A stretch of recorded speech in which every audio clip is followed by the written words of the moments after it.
Shalom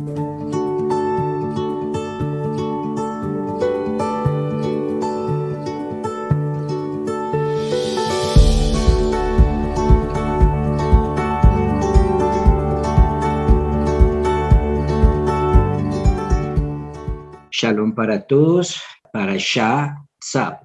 Esta Parashá, como ustedes ya saben, la tenemos en Vaikra capítulo 1 al capítulo 6:1 al capítulo 8:36. Rápidamente los temas de esta Parashá.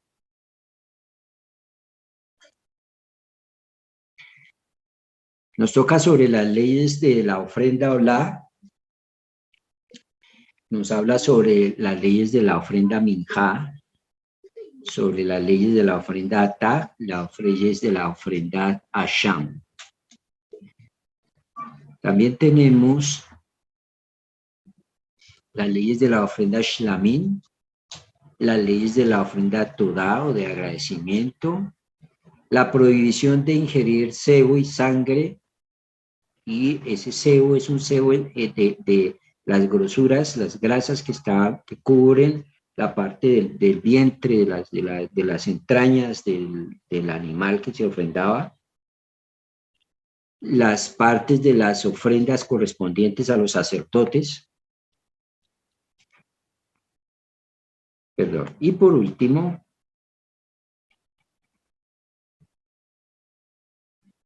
la consagración de los sacerdotes.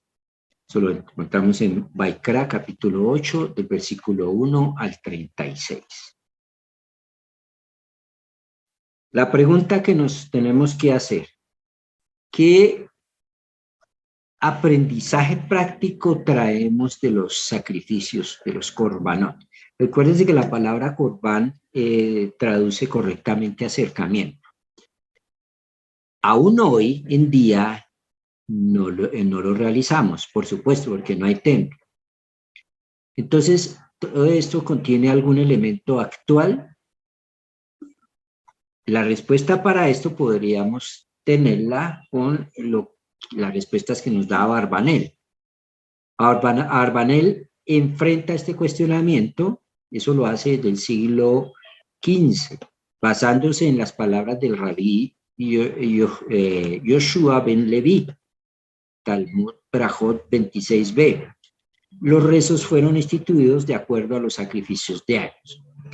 Así, el sacrificio de olá, que ardía durante toda la noche, corresponde a la tefilá de Arbit, el rezo nocturno. Es el primer rezo que se hace en el día. El primer rezo del día, ¿cuál es? El rezo de Arbit. Acuérdense que el día comienza cuando se oculta el sol. El sacrificio tamid, que se realizaba por la mañana, todos los días en el templo se realizaba un sacrificio sí o sí por la mañana y por la tarde, al final, casi finalizando la tarde.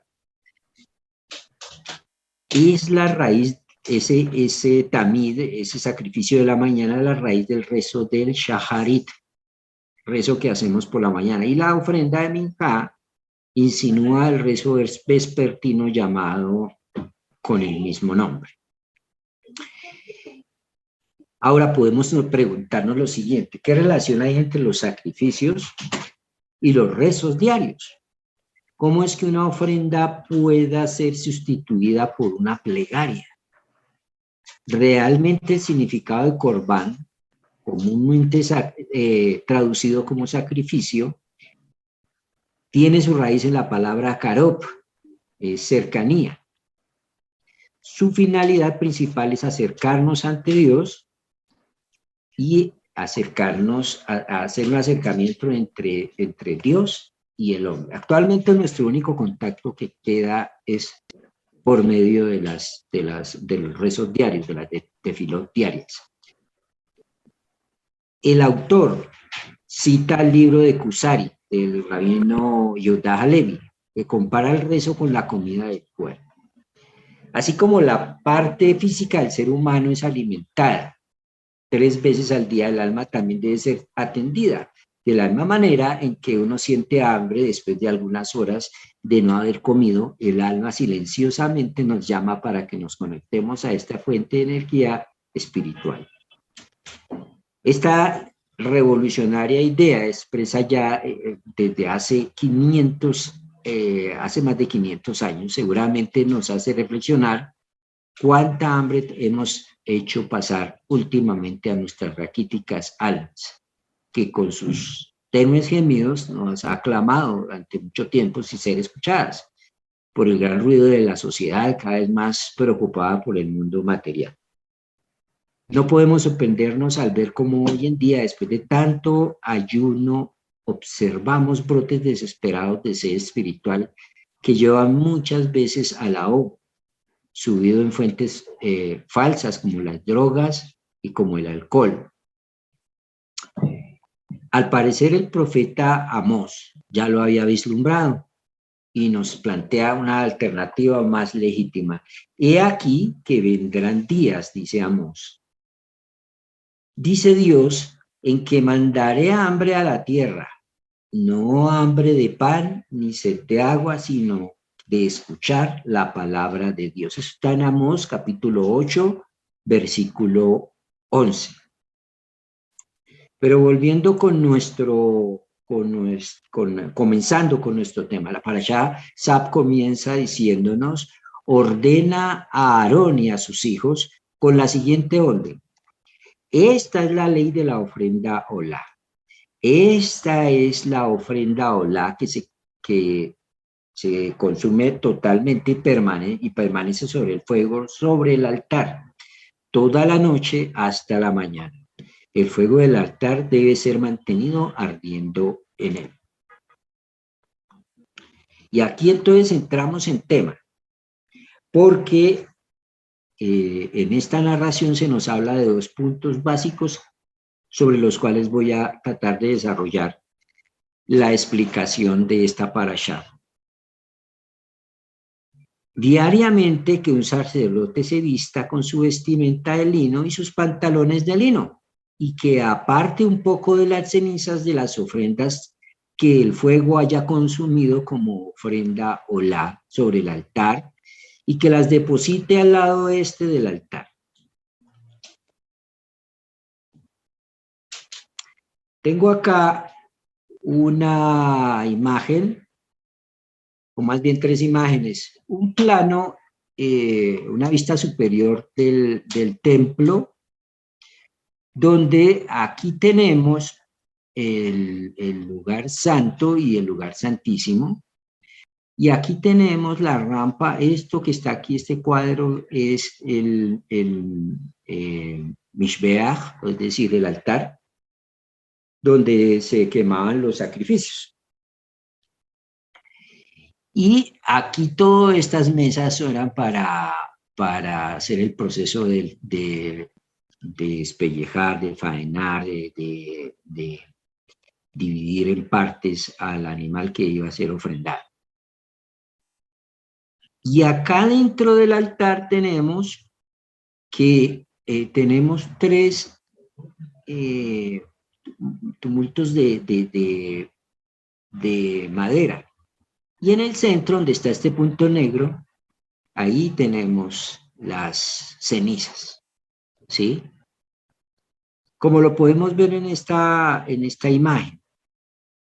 Tres eran entonces las llamas, las brasas que había en el altar. Obviamente una era la principal, la que había descendido fuego del cielo sobre esas leños y había sido encendido directamente por Dios. De aquí se tomaba fuego y se encendían las dos siguientes. Y de los sacrificios que se llevaban diarios, las cenizas se colocaban hasta que formaban, como ven acá, una montañita de cenizas. Ahora, lo curioso de esta orden es lo que viene a continuación. Un sacerdote deberá cambiar sus vestimentas por otras y deberá retirar las cenizas a fuego afuera del campamento a un lugar puro. 6.5. El fuego sobre el altar deberá quedar encendido y no deberá apagarse. El sacerdote deberá quemar leña sobre todas las llamas y deberá preparar sobre él la ofrenda o la diaria y hará consumir sobre él las partes seleccionadas de la ofrenda shlamim de paz. Que haya un fuego constante sobre el altar que no se extinga. Podemos, resumiendo, ver que hay dos mandamientos básicos en lo que acabamos de leer. Lo primero es limpiar las cenizas residuales después del holocausto que se ofrecían en el altar. Lo segundo es mantener un fuego encendido en el altar. Los sacerdotes debían limpiar las cenizas residuales después del holocausto que se ofrecía en el altar, ¿no? Entonces ellos debían colocar una parte de estas cenizas a un costado del altar y transportar el resto a un lugar que había sido designado fuera del campamento. El que estaba con la labor porque eso se lo turnaban, de sacar las cenizas del templo y llevarlas a un lugar fuera de Jerusalén, un lugar especial, un lugar puro, para allí depositar las cenizas, tenía que ponerse no la ropa oficial que tenían en servicio en el templo. Entonces, ¿qué ropa utilizaban? Utilizaban vestimentas que habían usado en el servicio anteriormente en el templo, pero que ya eran viejas o tenían algún tipo ya no la estaban usando para el servicio actual, pero eran ropas de sacerdotales. Entonces, no hay nada como peculiar en limpiar las cenizas de por sí. Lo peculiar en este punto es que esto sea un mandamiento. Finalmente, no tiene como mucho sentido dar una orden de las cenizas, una orden que de todas maneras sería ejecutada. ¿Sí? Entonces, ¿qué de raro tiene? ¿Por qué el Señor da esta orden si era algo que obviamente ellos iban a hacer? No iban a dejar que eso se acumularan cenizas y se negriara todo y eso quedara un desastre, porque eso sería impresentable, ¿no? Entonces, ellos, de hecho, lo hacían y mantenían impecable el templo en todo momento. Incluso en el Talmud, en Pesajim 64a, relata cómo insistían los Kohanim en limpiar el templo en Shabbat, incluso, ante la desaprobación de los maestros. ¿Qué necesidad había de transformar una actividad rutinaria como la limpieza en un mandamiento? Especialmente si ésta se habría realizado de todas maneras. Entonces, el segundo mandamiento que tenemos aquí ordena a los Kohanim mantener un fuego encendido en el altar de forma perpetua. Entonces, pues también es obvio que iban a tener que tener el altar encendido porque pues tendrían ellos siempre que ofrecer sacrificios en el altar. Incluso a veces no daban abasto, ¿no? Entonces, ¿por qué estos dos mandamientos estipulados de esta manera en esta parasha? Lo que les vuelvo y les recuerdo, el que no se hace preguntas no está dispuesto a aprender. Uno tiene que hacerse preguntas, uno tiene que, ¿por qué esto? Y meterle lógica siempre al asunto. Y eso nos va a llevar a respuestas mucho más profundas y un crecimiento más profundo. A pesar de que el fuego desciende del cielo, de todas formas hay un mandamiento de encender un fuego común y corriente. Voy a mostrar en pantalla la visual que teníamos anteriormente. Ya es donde la tenemos, acá. Entonces, si el fuego de Hashem cayó sobre este altar y lo encendió, ¿Qué necesidad había de encender diaria, de mantener permanentemente o estar llevando leños permanentemente y avivando el fuego en estos altares, en estos otros dos que habían dentro, o estas dos brasas que habían dentro del altar? Este mandamiento involucraba mantener un fuego separado, según nos enseñan los rabinos. Nos lo enseña el rabino Pinhas Halevi de Barcelona. Había que mantener un fuego separado, como lo vemos ahí en la imagen, aparte del fuego oficial que había encendido el Señor. Un asunto que bien sabemos ya nosotros, por lo que hemos ido estudiando,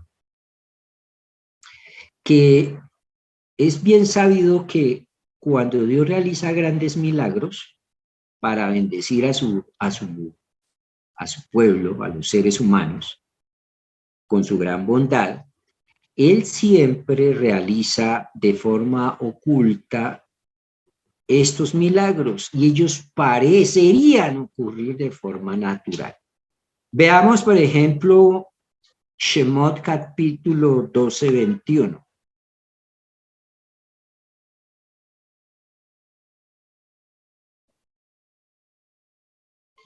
Donde se nos dice, cuando se parte el mar en dos, el mar de las cañas, Moshe extendió su mano sobre el mar y Hashem hizo soplar el el viento del este durante toda aquella noche, transformando el mar en tierra seca. Entonces, aparentemente, el hecho de que Dios hubiera hecho soplar viento sobre el mar toda la noche hizo que se dividiera y que se secara el paso, ¿sí? Para el pueblo de Israel, para salir de Egipto. Y entonces las aguas se partieron. Bueno, ¿esto qué demuestra? Demuestra que Dios quiere ocultarse a través también del milagro que hace. Es decir, era fácil que apareciera una mano del cielo y con el dedo trazara una línea y ahí mismo se dividió el mar, ¿no? Eso lo puede hacer también Dios, pero ¿por qué Dios quiere hacer los milagros de tal manera que aparezcan elementos naturales y que nos dé la sensación de que pudo haber sido un fenómeno natural? Aquellos que pues manejan inteligencia obviamente entenderán que la necesidad de este ocultamiento es a causa del nivel sublime de Dios y del nivel mundano de los receptores. Entonces el Rabino Halevi nos dice que los milagros solo pueden ser percibidos y pueden ser absorbidos mediante los 5 sentidos. Por ejemplo, yo puedo ver milagros porque estoy observando, porque estoy viendo, porque los estoy escuchando, etcétera, ¿sí? Si uno no percibe a través de los sentidos, pues no lo ve como milagros. Entonces hay muchas cosas que son milagros que uno no está al tanto porque no los percibe con los sentidos. Pero hay otras cosas que son milagros que uno definitivamente dice, esto es un milagro porque lo vio, porque lo palpó, etc. Es decir, que toda esa información nos llega por medio de los sentidos a nosotros. Entonces, nosotros solamente podemos experimentar milagros si los milagros son envueltos primero en un fenómeno, por un fenómeno natural. Por esta razón, ya mirando el paralelo con el tema del fuego que cae sobre el altar, el Eterno nos mandó al pueblo de Israel encender un fuego en el altar, a pesar de que todas las formas que de todas maneras descendería un fuego del cielo para ocultar el milagro. ¿Entienden? Entonces él necesitaba que la gente entendiera que eso era un milagro, pero además que había la participación del hombre en ese milagro, que es hacer que todos los días estuviera permanentemente colocándose leños y alimentando esas brasas. El rabino Halevi se refiere al fuego celestial escrito en el Talmud, ¿Qué es lo que nos dice el Talmud? El Talmud en el Yomá 21b dice, el mandamiento de mantener nuestro propio fuego terrenal encendido tenía por objeto hacer que este fuego sagrado fuera visible para el observador humano. Nosotros todos debemos saber o entendemos que el hombre es bendecido de acuerdo a las actividades en las cuales se involucra para saber la voluntad del Creador. Y si somos bendecidos a través de estas actividades en las que se involucra el mandamiento de Dios, por lo tanto, el propósito del mandamiento que imponía el deber de ocuparnos diariamente con el fuego de Dios es hacer que el hombre sea bendecido. El propósito no es para satisfacer de alguna manera a Dios, sino hacer que el hombre sea bendecido en el aspecto del fuego que hay en él, en cada uno de nosotros. ¿Y cuál es el fuego que hay en el hombre? La pregunta que nos tendríamos que hacer. Es la fuerza motora que hay en cada hombre. Uno de los 4 elementos que hay en el hombre es el fuego, el cual es el principal de los 4 elementos que hacen y energizan al hombre y que permiten al hombre que funcione y se mueva. El objetivo de una bendición es alcanzar la completitud, asegurar que no haya nada faltante ni nada superfluo en el hombre. Entonces, este elemento de fuego también necesita bendición, que haya en él la cantidad exacta que necesita, no menos fuego ni más fuego del que realmente sería necesitado. No menos, ya que su fortaleza sería debilitada, y no más, ya que sería consumido por ella. ¿Sí? Ahora vamos a ver entonces eso cómo se aplica en la práctica. Por ejemplo, los hijos de Aarón, en el Levítico capítulo 10, versículo 1, Nadab y Abiú tomaron sendos braseros, le echaron fuego y le pusieron incienso, y ofrecieron ante Jehová una ofrenda desautorizada que no les fue ordenada. Cuando hablamos que en todos nosotros debe haber fuego, debe haber un equilibrio en ese fuego, en ese servicio a Dios. Ese equilibrio es que no sea tan bajo como para que nos apaguemos, pero tampoco más allá de lo que se nos ha ordenado, así tengamos las mejores intenciones para ejecutarlo, ya que seremos quemados por el fuego que no ha sido autorizado en nuestras vidas. Entonces, castigo sobre Nadab y Abiú fue debido a la acción de sobrepasarse en el servicio a Dios. Entonces ese fuego los consumió. Entonces, por un lado necesitamos fuego para revelar el fuego sagrado de Dios que se posa constantemente sobre el altar. Y entonces ese fuego sagrado que había que mantener perpetuamente sobre el altar parecería servir como el propósito de Dios, no del hombre. Pero la razón segunda explica que el fuego del altar era encendido de forma que Dios pudiese perfeccionar el fuego interior del hombre. Esta razón parecería servir de propósito del hombre y no de Dios. Ahora, vamos a estudiar estas razones con más profundidad para tratar de explicarlo de una manera más amplia.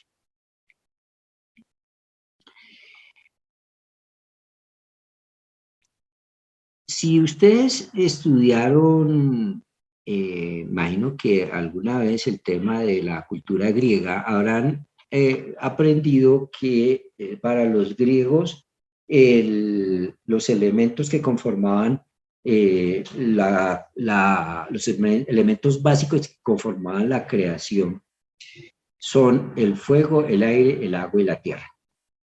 Pero en realidad, mis queridos, eso no se lo inventaron los griegos. Eso no es una invención griega. Eso, de acuerdo a la tradición judía, tiene su origen en el judaísmo. La idea básica de que estos 4 elementos, fuego, aire, agua y tierra, en realidad son como emanaciones de Dios y son representaciones del nombre sagrado. Ustedes ven ahí escrito el nombre sagrado verticalmente a mano izquierda. Cada una de las letras que ven ahí tiene una correspondencia con el elemento que está a la derecha. La Yod con el fuego, la Hei con el aire, la Bab con el agua y la Hei con la tierra. Ahora, en la obra de un gran autor judío que es, es una obra que se llama el Nefesh Hahaim, del rabino Isaac de Bolosín, él explica el significado de esto. El significado de estos 4 elementos, utilizando esta manifestación física como una metáfora para describir la esencia de estos elementos. Esto aquí lo ven de una manera metafórica, no se puede tomar de una manera textual, no se puede tomar, es una metáfora y cada uno de estos elementos nos está hablando de aspectos de la creación y aspectos de la vida del hombre que trataremos de explicar. ¿Cuál es la característica básica del fuego? El fuego tiende siempre a elevarse, siempre tiende hacia arriba. Por eso, como símil, es el mejor ejemplo para explicar el alma. El fuego, tanto el fuego como el alma tienden hacia la fuente que es Dios, ¿sí? Entonces, físicamente podemos tomar metafóricamente al fuego como representante del alma. El alma siempre busca la conexión con el eterno. Y el fuego siempre va a buscar elevarse. El fuego siempre va a apuntar hacia arriba. Y esto tiene que ver con, como está aquí en pantalla, con el impulso hacia la espiritualidad, el volver hacia la fuente, volver hacia el creador. Y ser consumidos, por lo que hace el fuego es consumir las cosas por la unión espiritual con Dios.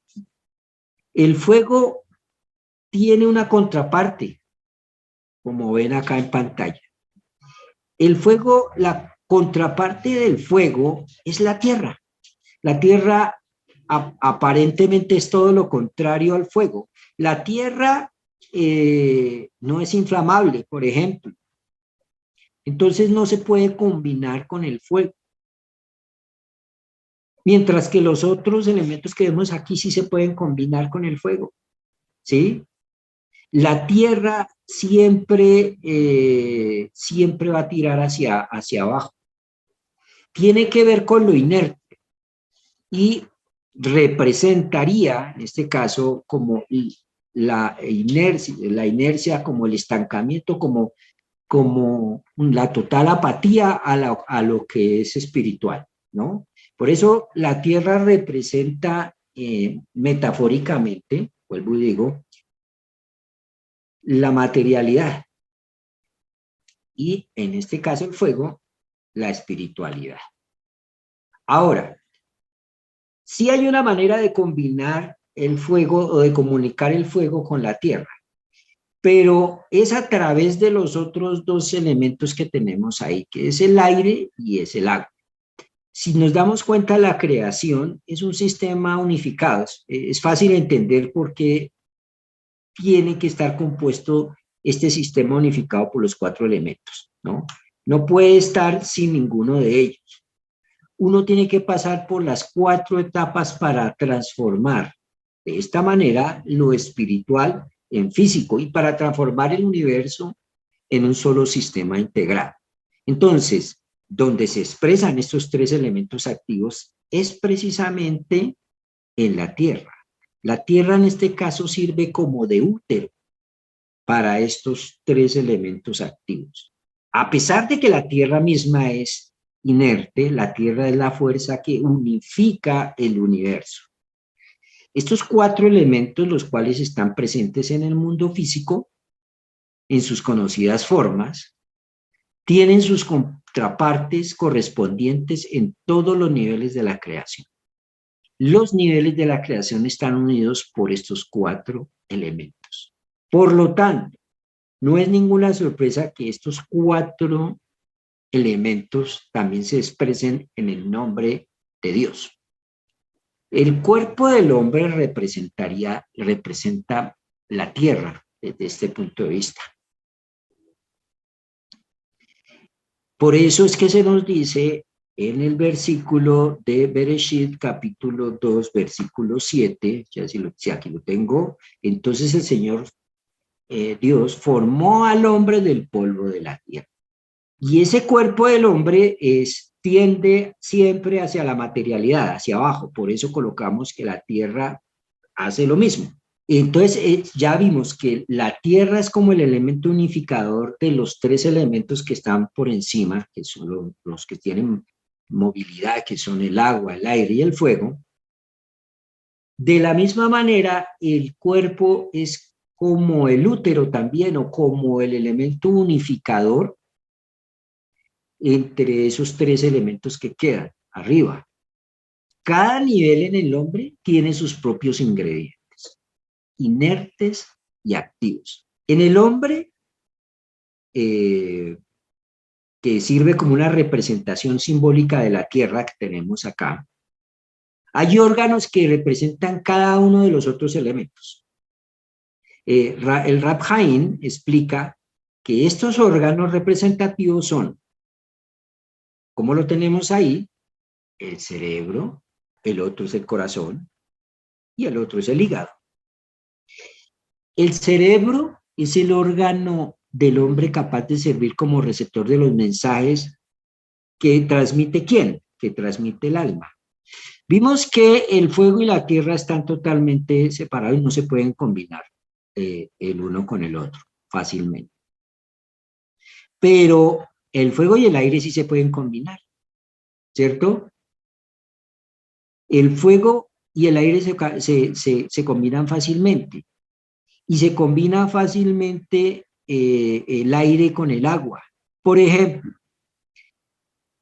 el fuego calienta al aire, que a su vez se puede mezclar con el agua y evaporarla. Y esa agua evaporada puede caer sobre la tierra y fecundarla para que la tierra produzca. También en el hombre. Vimos que el fuego representa, o lo podemos poner como paralelo con la Neshama, que es la parte superior de la persona. La Neshama es la parte, digamos, que tiene la conexión con el cerebro de la persona. El alma en esencia es fuego. ¿Por qué? Porque siempre tiende hacia arriba, hacia conectarnos con Dios. Por lo tanto, el alma expresa por medio de pensamientos a través del receptáculo que es el cerebro, ¿sí? Pensamientos y direcciones para que el cerebro transmita eso al cuerpo. Y tenemos las otras dos partes que son el corazón y el hígado. El cerebro es, también mirándolo desde este punto de vista, el fuego que hay en la tierra. El alma representa el fuego y tiende hacia arriba. ¿Sí? El alma transmite sus ideas y sus principios por medio del receptáculo que es el cerebro. En el cerebro está el intelecto. ¿Sí? Nosotros debemos vivir de acuerdo a los principios que el alma coloca en el intelecto. Esos principios están establecidos en la Torá, por eso hay que estudiar Torá. Y esos principios y esos pensamientos correctos son fuego porque nos ayudan a conectarnos con Dios, o sea, tienden hacia arriba. Todo lo que es fuego tiende hacia arriba, ¿sí? ¿Dónde se establecen esos pensamientos correctos y esa forma de proceder correcta en el cerebro de la persona? En la base del cerebro. La base del cerebro, ¿sí? Es como el piso del cerebro, como la tierra del cerebro. Luego sigue el corazón. El corazón es el fuego en amor y temor a Dios. Es decir, esto para un hijo de Dios, una persona que esté andando correctamente, el alma baja los pensamientos correctos y la forma de proceder correcta al cerebro de la persona, y el cerebro de la persona, si la persona realmente está con la intención de cambio y de crecimiento, baja esa información al corazón de la persona, ¿sí?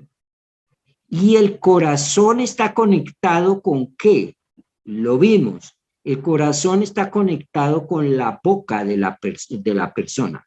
En el corazón está el nefesh de la persona, ¿sí? Entonces, en el corazón está el amor y el temor a Dios, ¿sí? Por eso es que la Torah dice, amarás al Señor con todo tu corazón, ¿bien? No solamente intelectualmente, sino la vas a amar con tu corazón. Eso representa al aire y al agua, porque para poder hablar se necesitan las dos cosas. Ahora, el hígado tiene su paralelo con la tierra. El hígado tiene que ver, está conectado con la sangre, que es la que vive purificando.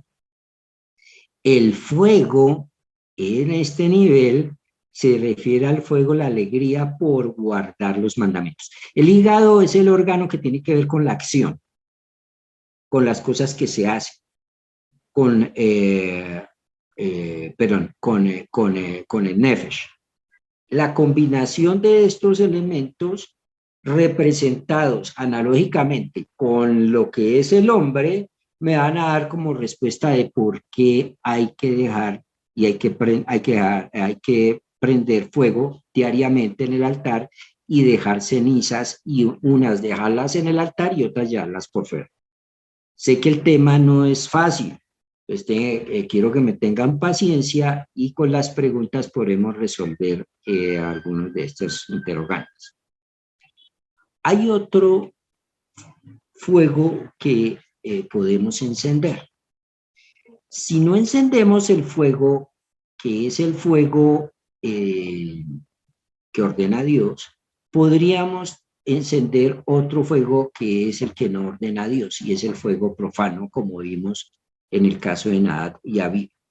Y este fuego profano se refiere a la soberbia y al egocentrismo, el cual se originan ya no en el cerebro, sino se originan es en el corazón de la persona. Y esto motiva al hombre a verse a sí mismo, a todos nosotros a vernos a sí mismo como el punto más alto del universo. Cuando él se permite a sí mismo, es decir, el hombre se permite a sí mismo ser consumido por este fuego, la elevación del hombre termina ahí y se expresa en vez como la satisfacción de los propios deseos. Este fuego profano puede dejar una huella en el cerebro de la misma forma en que el fuego sagrado del alma, formando pensamientos y resoluciones en el cerebro mediante un proceso idéntico al descrito anteriormente en el cuadro que vimos anteriormente.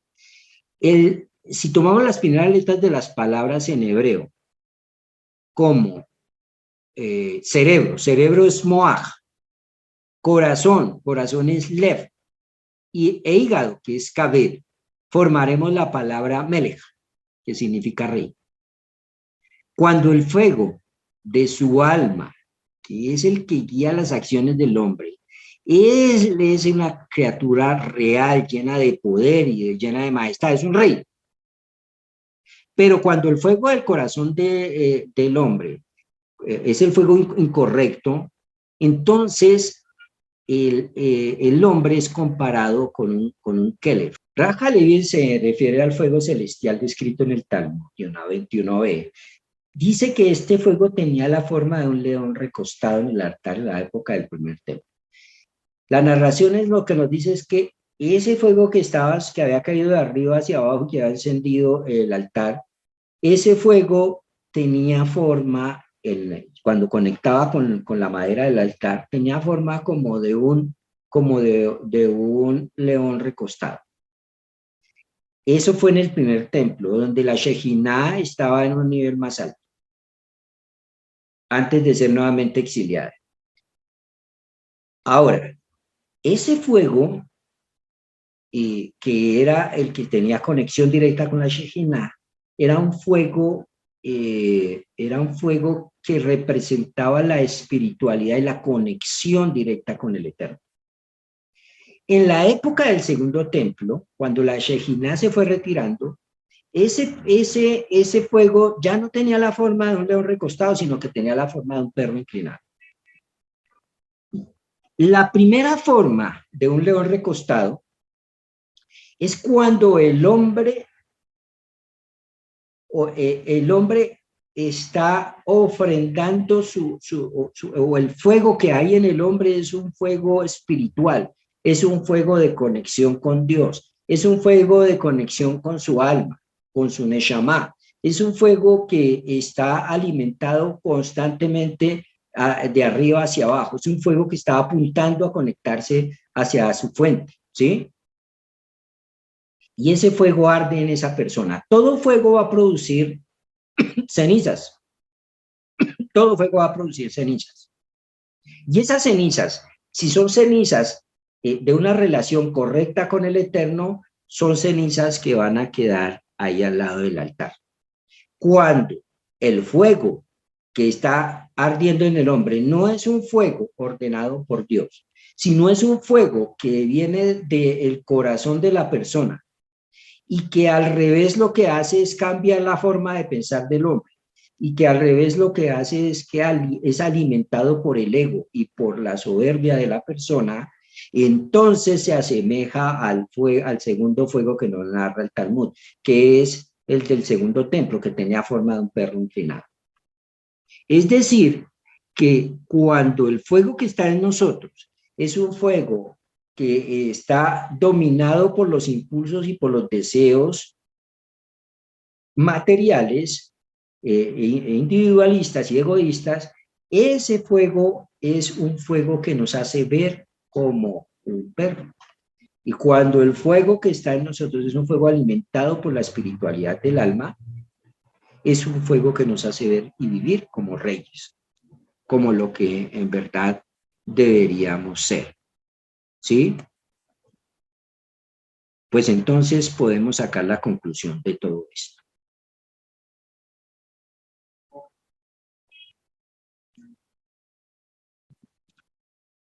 Y la conclusión sería que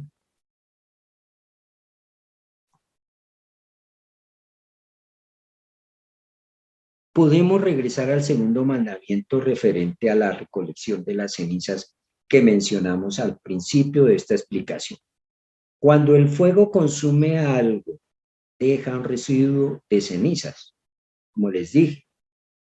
El hombre utiliza su fuerza vital como combustible para el fuego que arde en su alma y que lo lleva, pues, consecuentemente, a unirse con el infinito, con el eterno.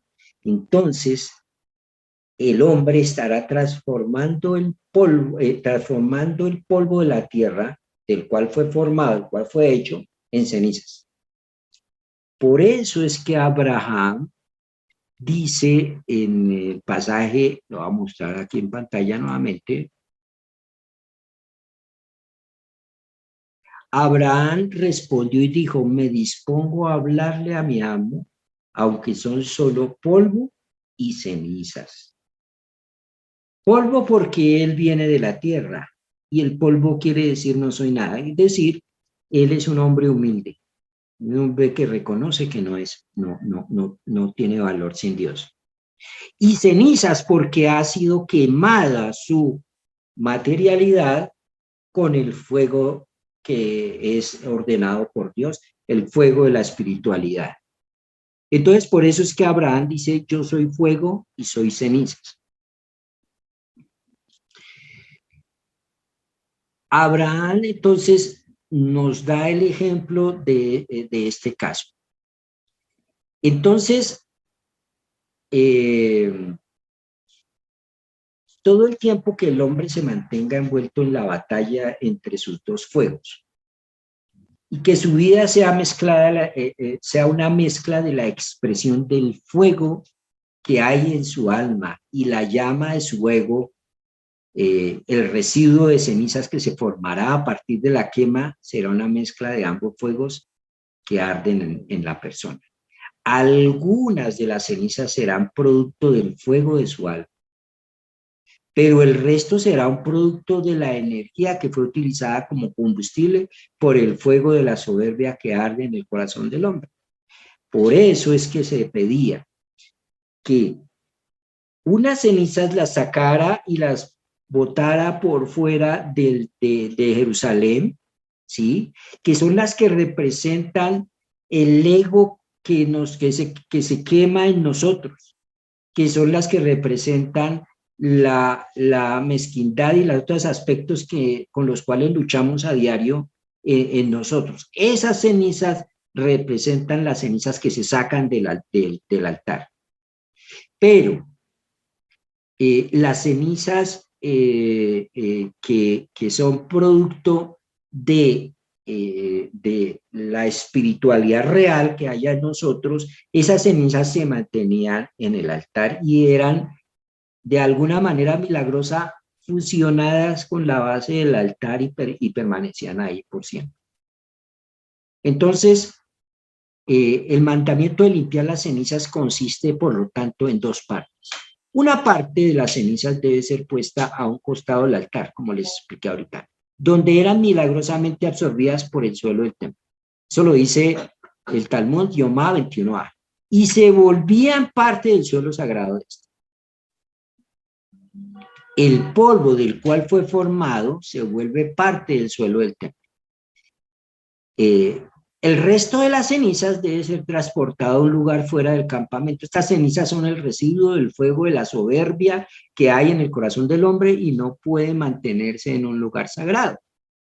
Ahora, el fuego que arde en nuestras almas es el fuego que envía Dios. Nuestra misión es absorberlo en nuestras vidas. El fuego sagrado solo puede volverse visible en nuestro mundo cuando utilizamos la energía de nuestra fuerza vital para llevar a cabo los mandamientos de Dios en nuestras vidas cotidianas. Demasiado fervor nos consumiría en lugar de hacernos brillar, pero muy poco nos dejaría como a oscuras, nos dejaría sin luz. Debe ser un equilibrio, por lo tanto. Este es el principio de este punto, que es un punto pequeño de la parashá, pero es un punto que es bueno que nosotros lo podamos abordar y entender correctamente para poderlo aplicar en nuestras vidas. No siendo más sobre este punto, si hay preguntas, con mucho gusto.